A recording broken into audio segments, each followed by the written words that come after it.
So Ohio State right now is in a situation where they have a wide receiver room that is classified as top heavy. That is not my words. Those are Ryan Day's words as he says, quote, it's kind of top heavy, end quote. And that's exactly how this room is. We touched on it previously. We touched on Jeremiah Smith, Cardinal Tate, Emeka Ibuka, Brandon Ennis, extremely top heavy.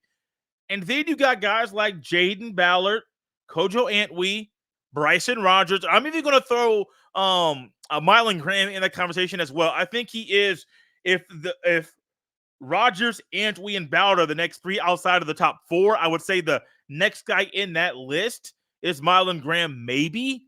But also, he was not an early enrollee. He played high school basketball during his senior year. And so he didn't get to campus until June, which really sets him back as far as his potential of playing this fall.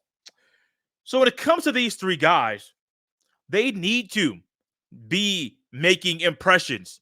Not now, Brandon Ennis continue making big impressions. Some of these guys need to impress right now to be in rotation because we know Ohio State's fine with starting three and playing three only with Tate, Smith, and Ibuka. If you want to put them on with a four-man rotation with Ennis, they're comfortable with that.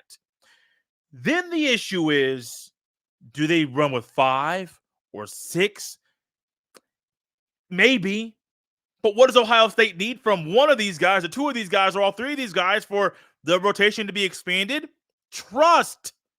100% absolute trust. And Ryan Day touched on all of these guys at Big Ten Media Days, and he didn't hold back while talking about Jayden Ballard. Quote, Jayden Ballard is another guy who's been in the program a while. We need him to step up and make an impact. He is a down-the-field threat with great speed. And again, this is somebody that's been in our program. And I think that's another part of this team that we have, is these guys have been in the program for a while now. So there's been a lot of built up springs and summers and practices and development along the way. And so we need JB to step up. And he's been charged with that challenge along the way, end quote. Ryan Day really wasn't holding back when you call a guy out on that stage and say, hey, he needs to step up, and you say it twice while making that statement. I think that speaks volumes about, well, maybe they're pushing him to step up in a way for a couple of years, and it just not happened. It just hasn't happened yet. In my mind, with thinking about Jayden Ballard, I'm going back to a couple of years ago, when CJ Stroud was in the Woody Hayes Athletic Center during his pro day.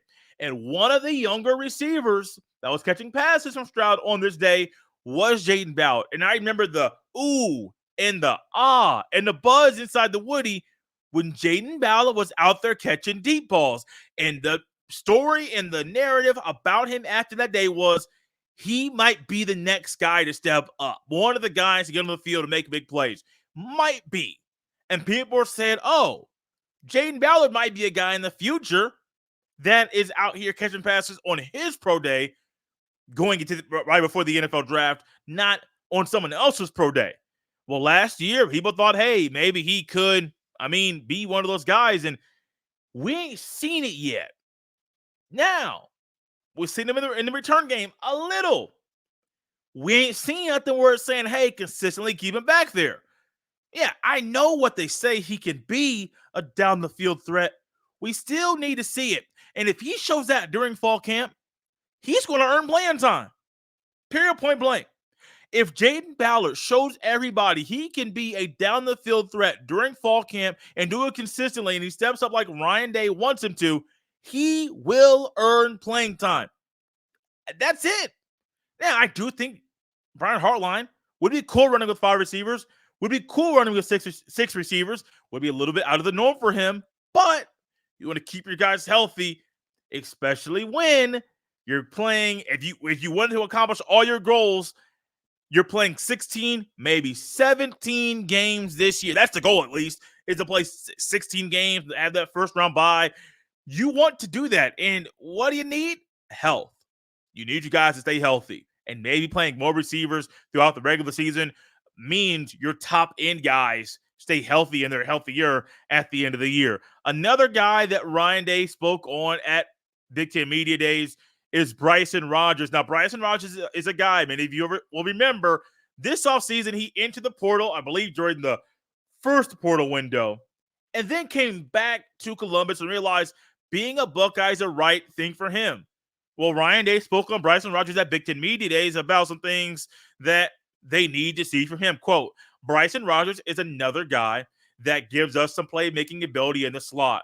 He's gotten bigger. He's gotten stronger. He needs to continue to play that way because he has the ability to run routes and get open against anybody in the country, in my opinion, end quote. Another thing Ryan Day is doing right now, being very specific and maybe being more open than normal. Now, Ryan Day's pressers, a lot of it sometimes is just coach speak, and I don't blame him. I wouldn't want to let the cat out the bag with all the things that I know and things that I'm working on. However, it's kind of the Nick Saban effect. Nick Saban sometimes would go to the media and talk about things where people realize he's sending a message to someone specifically. And since Nick Saban retired, he's actually been open about that, saying, hey, sometimes I want to give a message to the players or to the team or to our fans, and the best time for me to do that, I do it during a press conference, during an interview. Why? Because I know the message will get across. One more guy Ryan Day talked about at Big Ten Media Days, and this one is one that I've been waiting for personally, is CoJo Anwe. We've been talking about it. We know he is there.